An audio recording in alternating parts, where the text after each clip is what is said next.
गोजोन मोनाबिलिनि बयनिसिमबो आंनि एसपी बड' निउस चेनेलनि जानानै आंनि गोसो गोरबोनि अननाय आरो सिबिनायखौ नोंथांनो फिन जासिहरफिननानै दिनैनि मोनाबिलिनि रादाबखौ आं फरायनो आखायाव लाबाय।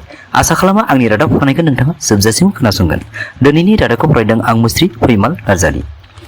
मैया आसामनि गिबि मन्थ्रि डक्टर हेमन्त बिश्व शर्मा बिथांखौ नाजिरा पुलिस थानायाव हेंथा हानजानि देबब्रेट सयकिया एजाहार होयो। सुलुङाव फोरमायनाय बायदिब्ला सोलिबाय थानाय मध्य प्रदेशनि बिसायख'थि केम्पिंआव बिथाङा राबननि बाथ्रा बुंनायजों लोगोसे सनिया गान्धीखौ थांखिनानै उसुतुनि मुलुग बिबुंथि लाखिनायनि थाखाय बिथांनि सायाव एजाहार होनाय जायो। गुबुन फारसेथिं 2022 मायथाइनि 11 फेब्रुवारि खालार खालिबो डक्टर हेमन्त बिश्व शर्मा बिथाङा उत्तराखन्डआवबो बिसायख'थिनि बिबुंथि लाखिनाय समाव सनिया गान्धीनि फोलेरनि माखासे मानहानिनि बाथ्रा बुंदोंमोन आरो बेखौ लानानै कंग्रेसनि दैदेनगिरि गणेश उपाध्याय बिथाङा बिथांनि सायाव केस होनाय लेखा उत्तराखन्ड उधम सिंह जिल्लानि हाइकर्टआ दिनै बिथांखौ कर्टआव नुजाथि हैनो थाखाय सामन दैथायहरो। मैया लकसभायाव हायद्राबादनि AIMIMनि MP आसाउद्दिन अवैसी आरो औरंगाबादनि इम्तियाज जलिल बिथां सानैनि अनगा 454 सा MPफोरनि भट मोननानै आइजो रिजार्भेसन बिलआ पास जालाङो।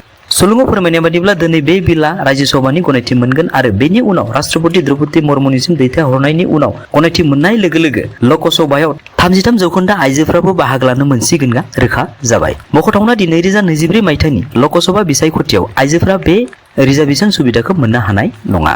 थांनाय 2022 मायथाइनि 10 सेप्तेम्बर खालार खालि जेब्ला 22 बोसोर बैसोनि जिना महसा आमिनी मुंनि सासे आइजोआ हिजाब आयेननि हेंथायै सोंखारिदोंमोन अब्ला बिथांखौ एरेस्ट खालामदोंमोन आरो बिथांखौ गिलु बालु बुनानै बुथारदोंमोन आरो बै सानखालिनिफ्रायनो हिजाब गाननायखौ कम्पालसरि खालामनायनि हेंथायै इरानाव थाद'नाय गैयै सोमावसारनाय जादोंमोन। नाथाय मैया बिनि उल्था इरानाव मुस्लिम आइजोफ्रा हिजाब गानथारनांगौनि मोनसे बिल पास खालामनानै लाबोयो आरो बे बिल पास खालामना आयेन दानाय बायदिब्ला इरानाव मुस्लिम आइजोफ्रा इरानाव हिजाबखौ बाहायथारनांगोन आरो जाय मुस्लिम आइजोआ इरानाव हिजाबखौ बाहाया अब्ला बिथाङा 10 बोसोरसिम जेलनि साजा मोनगोन। बावैसो साननि सिगाङाव गणेश फुजाखौ लानानै ब्रिटेनआव थानाय भारतनि गोबां हिन्दुफोरखौ हमनाय जाथाया भारतनि सुबुंफोरखौ समखिखांहोयो। बेबायदि जाथाया कानाडायावबो जादोंमोन, नाथाय ब्रिटेनआव बेबायदि गावनि फुजाखौ लानानै हाइवेनि खाथियाव फुजा खालामबाय थानाय गोबां भारतारिफोरखौनो एरेस्ट खालामनायखौ समाजारि बिजोंनि गेजेरजों भारतनि गाहाय मन्थ्रि नरेन्द्र मोदी बिथांखौ गोख्रै बे जाथायनि सायाव ब्रिटेनजों बाथ्रा सावरायज्लायनो थाखाय खावलायहरनायखौ जोङो नुनो मोनो।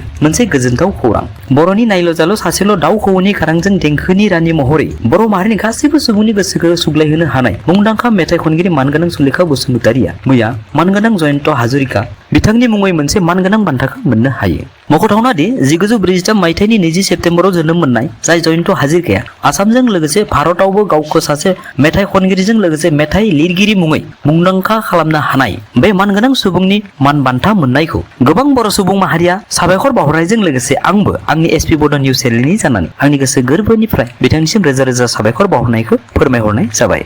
रादाब खोनासंगिरि नोंथांमोन, दिनैनि मोनाबिलिनि रादाबा एसेनोसै। नोंथाङा आंनि रादाबखौ अननानै जोबजासिम खोनासंनायनि थाखाय आंनि गोसो गोरबोनि अननाय आरो सिबिनायखौ फिन नोंथांनिसिम जासिहरफिननानै दिनैनि मोनाबिलिनि रादाबखौ आं एसेयावनो दोनथ'नाय जाबाय आरो थारै नोंथाङा आंनि रादाबखौ दिनैसो खोनासंफ्लांदोंब्ला अननानै साबस्क्राइब आरो लाइक आरो शेयार खालामनो थाखाय गुरै खावलायहरनाय जाबाय। एसेनोसै, गोजोन्थों।